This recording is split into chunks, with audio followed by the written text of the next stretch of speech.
নববর্ষের শুভেচ্ছা সবাইকে। আপনারা সবাই জানেন যে বাংলাদেশ জামাত ইসলামী কেন্দ্র থেকে নির্দেশনার আলোকে আমাদের প্রথমে 8 দল ছিল, পরবর্তীতে এটি 10 দল। প্রাথমিকভাবে আমাদেরকে নমিনেশন পত্র জমা দেওয়ার জন্য নির্দেশনা দেওয়া হয়েছে। আমরা সবশেষ দিন অর্থাৎ 29 ডিসেম্বর নির্বাচনী আচরণবিধি মেনে অত্যন্ত বিপুল উৎসাহ উদ্দীপনায় আমার প্রিয় বাউফলবাসীর সাথে নিয়ে, জুলাই যোদ্ধা শহীদ পরিবারকে সাথে নিয়ে আমরা জমা দিয়েছিলাম এবং সেখানে প্রাথমিকভাবে আমাদেরকে সেটি রিসিভ কপি নেওয়া হয়েছিল মনোনয়নপত্র। আজকে আমাদেরকে জানিয়ে দেওয়া হয়েছিল যে 1 জানুয়ারি 2026 সকাল 11টায় আমাদেরকে রিটার্নিং অফিসার পটুয়াখালী ডিসি অফিসে আমাদেরকে উপস্থিত হতে হবে। আমরা সেই মর্মে এখানে উপস্থিত হয়েছি। আমাদের যে মনোনয়নপত্র আমরা দাখিল করেছিলাম, আলহামদুলিল্লাহ মহান আল্লাহর শুকরিয়া আদায় করি এবং আমার প্রিয় বাউফলবাসীর প্রতি কৃতজ্ঞতা জ্ঞাপন করি। তাদের অক্লান্ত পরিশ্রম, চেষ্টা, ভালোবাসা এবং দেশ বিদেশে যারা বাউফলবাসী অবস্থান করেন তাদের দোয়ায় আজকের বাংলাদেশ জামাত ইসলামী পটুয়াখালী 2 বাউফলের মনোনয়নপত্র দাঁড়িপাল্লার প্রতীকের এটি বৈধ ঘোষণা করা হয়েছে। আমরা আশা করি এই বৈধ ঘোষণার মধ্য দিয়ে প্রথম যে বিজয় হয়েছে এই বিজয় চূড়ান্ত বিজয় রূপ লাভ করবে ইনশাআল্লাহ। আর নির্বাচনে আমরা চ্যালেঞ্জ 3-4টা চ্যালেঞ্জ মনে করি, এটা সবসময় বলেছি। একটি হলো কোথাও কোথাও আমরা লক্ষ্য করেছি পেশি শক্তির ব্যবহার করার কেউ কেউ চেষ্টা করছেন। আমরা অত্যন্ত সৌজন্যতা, সহনশীলতার মধ্য দিয়ে আমরা বলেছি যে পেশি শক্তি নয়, গালাগালি নয়, বরং গলাগলি এবং গণতন্ত্রের যে সৌন্দর্য, সেই সৌন্দর্যকে সামনে রেখেই আমরা একটা প্রতিদ্বন্দ্বিতামূলক, অবাধ, সুষ্ঠু, নিরপেক্ষ নির্বাচন করতে চাই এবং সেক্ষেত্রে প্রশাসনের আমরা লেভেল প্লেইং ফিল্ড এখনও কোনো ক্ষেত্রে কিছুটা ঘাটতি আমরা পরিলক্ষিত হতে দেখেছি। বিশেষ করে আমরা প্রত্যাশা করি যে কেন্দ্রভিত্তিক যে সিসি ক্যামেরা বসানোর কথা সেটি এখনও নিশ্চিত হয়নি।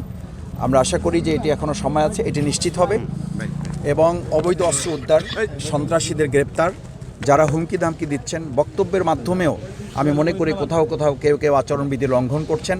কেউ বলছেন আমাদের যারা ভোট দিতে যাবেন ভোট দিতে পারবেন কিন্তু ভোট রক্ষা করতে পারবেন না। পরিষ্কার এই কথা ভিডিওতে আছে। আমরা সেগুলো প্রশাসনের দৃষ্টি আকর্ষণ করছি এবং আমরা আশা করব যে অত্যন্ত অবাধ, সুষ্ঠু, নিরপেক্ষ নির্বাচনের জন্য অন্তর্বর্তী সরকারের মাননীয় প্রধান উপদেষ্টা যে ঈদের উৎসব পালন করার মতো করে একটা ভোট উৎসব করার জন্য তিনি যে আহ্বান জানিয়েছেন, আমাদের প্রিয় বাউফলেও পটুয়াখালী 2 আসনে সেটি বাস্তবায়ন হবে এবং সেই লক্ষ্যে আমি আমার প্রিয় বাউফলবাসীকে অনুরোধ করব, আমরা সবাই ভোট দিতে যাব। মা বোনেরা, ভাইয়েরা, ভিন্ন ধর্মাবলম্বী সবাই আমরা ভোট দিতে যাব এবং ভোটকে একটা উৎসবে পরিণত করে আমরা সকল চ্যালেঞ্জ উত্তরণ করতে পারবো ইনশাআল্লাহ।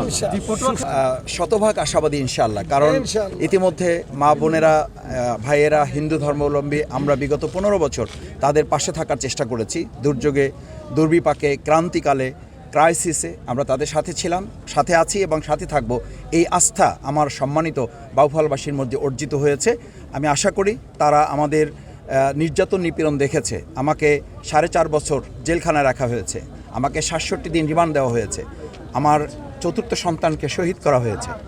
সুতরাং আমি আশা করি বাউফলবাসী আমার এই ত্যাগ এবং কোরবানি, আমার জীবন, আমাকে গুমের শিকার হতে হয়েছে, আমাকে ক্রসফায়ারের মুখে নিয়ে আবার আল্লাহ তাআলা আমাকে ফেরত নিয়ে এসেছে।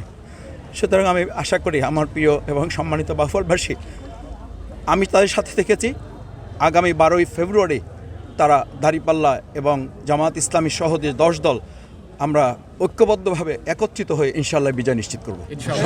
যথার্থ নয়, বরং তারা মানুষের উপরে জোর জবরদস্তিমূলকভাবে, মানুষের সমর্থন ছাড়াই বেশ কয়েকবার তারা নিজেদেরকে প্রতিনিধি করেছে। আপনারা জানেন দিনের ভোট রাতে হয়েছে, ডামি আমি এরভাবে নির্বাচন হয়েছে। মানুষের মধ্যে এখন 2024 জুলাই আগস্টের পরে একটা পরিবর্তন চায় মানুষ। সেই পরিবর্তনটা ইনসাফের পক্ষের পরিবর্তন এবং এই পরিবর্তনের ঢেউ সারা বাংলাদেশের মতো বাউফলেও লেগেছে এবং বাউফলে এই পরিবর্তন এবার বিজয় হবে এবং সেই পরিবর্তন ইসলাম, ইনসাফ, বৈষম্যমুক্ত একটা বাউফলের মধ্য দিয়েই পরিবর্তিত হবে ইনশাআল্লাহ। সবাই